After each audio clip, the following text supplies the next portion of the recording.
Assalamualaikum warahmatullahi wabarakatuh. Salam sejahtera. Hari ini bertemu lagi dengan Bu Susan untuk mata pelajaran sosiologi.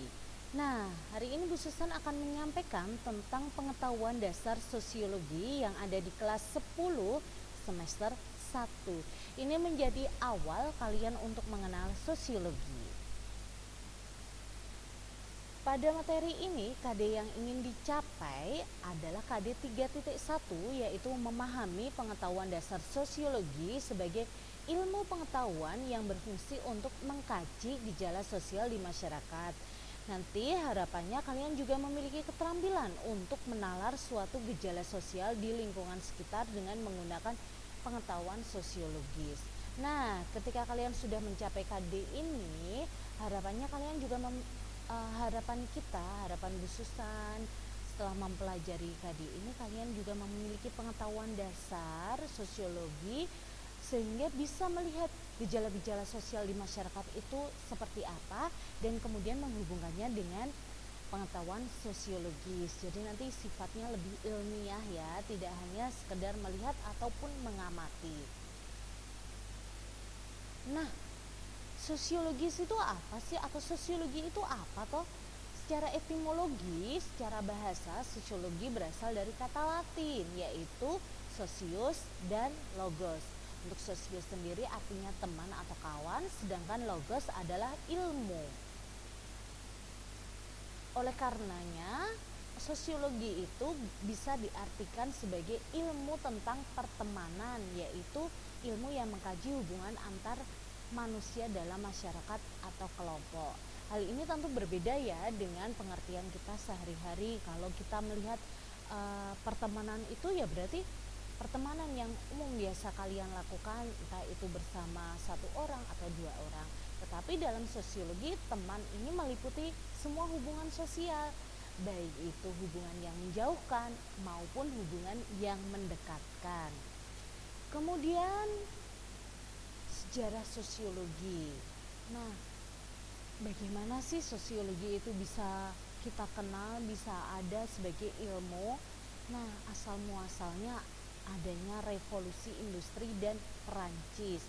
Revolusi industri ini pada tahun 1750 sendiri hingga 1850, di mana terjadinya perubahan besar-besaran di bidang pertanian, manufaktur, pertambangan, transportasi, dan teknologi, serta memiliki dampak yang mendalam terhadap kondisi sosial, ekonomi, dan budaya di Indonesia. Sedangkan revolusi Prancis terjadi pada tahun 1789 hingga 1799, yaitu adalah suatu periode sosial radikal dan pergolakan politik yang memiliki dampak abadi terhadap sejarah Prancis dan lebih luas lagi terhadap Eropa secara keseluruhan. Nah, perubahan-perubahan yang terlihat pada revolusi industri dan Prancis itu seperti apa? Untuk revolusi industri sendiri, perubahannya yang terlihat adalah sejumlah orang itu pindah ke kota untuk menemukan pekerjaan. Kemudian ikatan mereka terhadap lahan pertanian akhirnya terputus karena mereka lebih memilih untuk bekerja di industri. Kota menyambut mereka dengan kondisi pekerjaan yang dapat disebut mengerikan. Kenapa? Karena upahnya rendah, jam kerja yang panjang, dan pekerjaan yang berbahaya. Bahkan para pekerja itu terikat oleh aturan-aturan kerja industrial yang tidak lagi seleluasa pada waktu mereka masih beraktivitas di pertanian.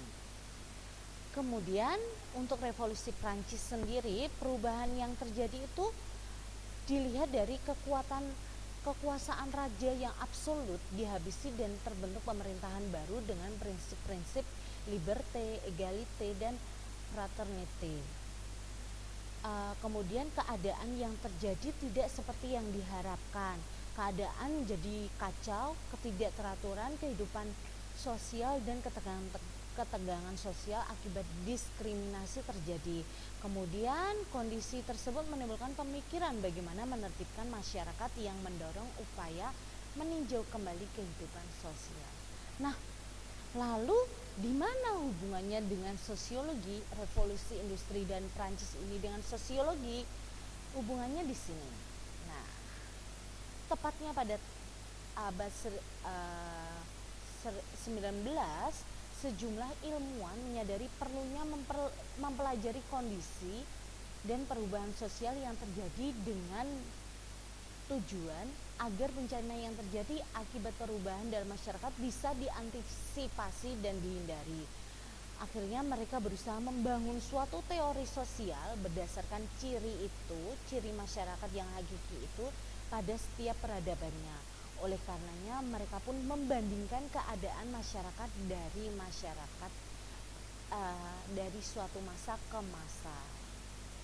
Nah, dari itu membandingkan masa ke masa itu muncullah tokoh ini. Siapa ini? Ya, ini adalah Auguste Comte yang mendasari lahirnya sosiologi.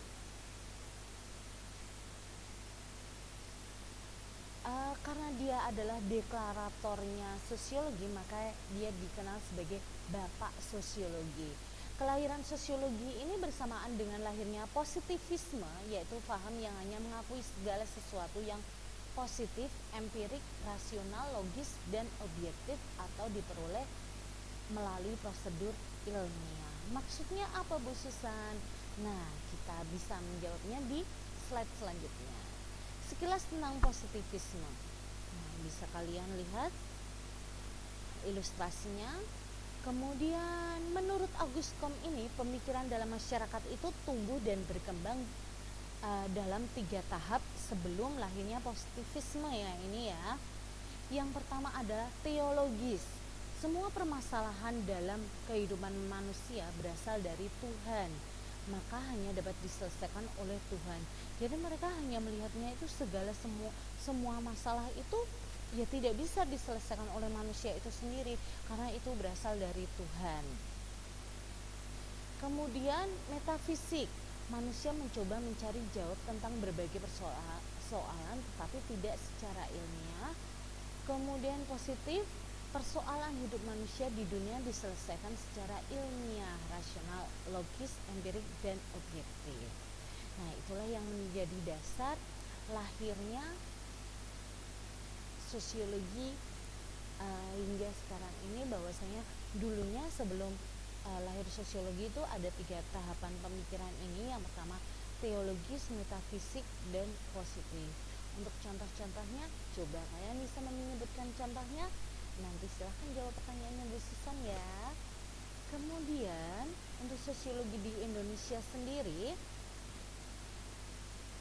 itu meskipun tidak secara formal, ajaran Wulang Reh Mangkunegoro Ki Hajar Dewantara sudah mengandung unsur sosiologi, meskipun pada saat itu tidak disebutkan bahwa itu sosiologi. Kemudian pada tahun 1948 kuliah pertama sosiologi oleh Profesor Mr.